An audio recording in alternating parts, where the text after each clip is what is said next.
queridas do Portal Tecnologístico, eu sou Mariana Velar e hoje vamos falar do Outubro das Ferrovias.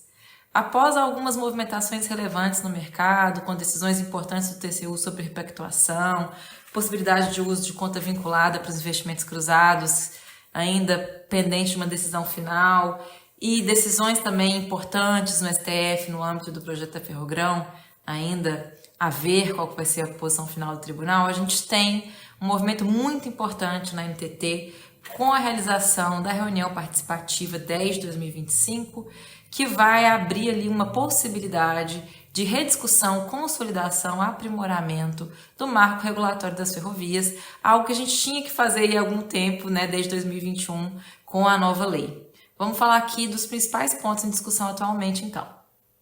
As diversas normas regulamentares que a NTT tem que fazer, a gente tem uma previsão de que isso vai acontecer em dois blocos, né? Esse movimento de regulamentação, ele vai acontecer em camadas, como se fosse uma cebola, um pouco parecido com o histórico aí do setor rodoviário, né? Ao longo dos anos, a NTT foi soltando regulamentos sobre partes importantes aí, no caso de rodovia, das concessões. Aqui a gente está falando de concessões também de autorizações, de operadores autônomos como a TF.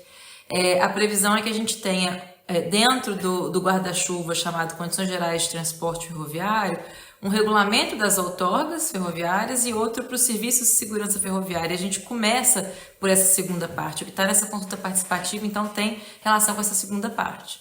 Então, o primeiro pacote aí de normas, que a gente está apelidando de SRF1, diz respeito a direitos e garantias dos usuários. Essa norma já passou por uma consulta interna, um debate interno, análise de impacto regulatório. Nesse processo, mais ou menos 64% das contribuições que foram feitas já foram acolhidas e, obviamente, tem sim sempre um espaço para a gente aprimorar, né? As discussões, se a gente for olhar, as polêmicas, elas estão em três eixos. A primeira, até quando a agência pode restringir a flexibilização ou a flexibilidade operacional dos agentes, tanto das concessionárias quanto dos operadores. Até quando é saudável haver padronização de alguns certos indicadores de desempenho, sendo que a gente tem uma heterogeneidade grande das concessões. E como que pondera interesse de usuário com a viabilidade das próprias concessões, sobretudo. A gente vivencia no setor ferroviário um momento ímpar e também de grande complexidade. A gente tem que aprender com o passado. A agência, né, a NTT, tem essa responsabilidade de se tornar mais responsiva às demandas, às necessidades, aos interesses do setor em todas as suas partes relacionadas, né, não só operadores, concessionários, mas também usuários, cidadãos afetados.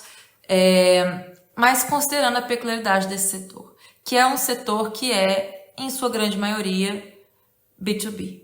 A gente não está falando de, em regra, usuários hipossuficientes, ainda que a gente tenha alguns com a caracterização da dependência, são grandes empresas com grande possibilidade de negociação e que, na medida do possível, tem que ter uma liberdade negocial respeitada, sob pena de perda da eficiência da própria regulação. E aí, para exemplificar, acho que a gente tem como grande temática aqui o tema das operações acessórias. A partir do artigo 82 da norma proposta, a gente tem inclusive um rol taxativo ali de operações acessórias. São 19 operações previstas. Para alterar, teria que ser apenas anualmente, na data de aniversário da norma.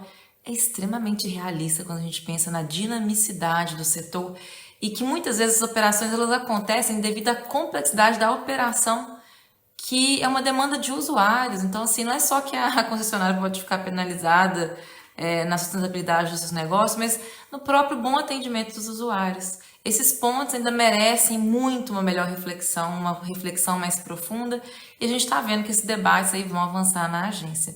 E aí, qual que é a sua opinião sobre essas propostas e o Outubro das Ferrovias? Um grande abraço.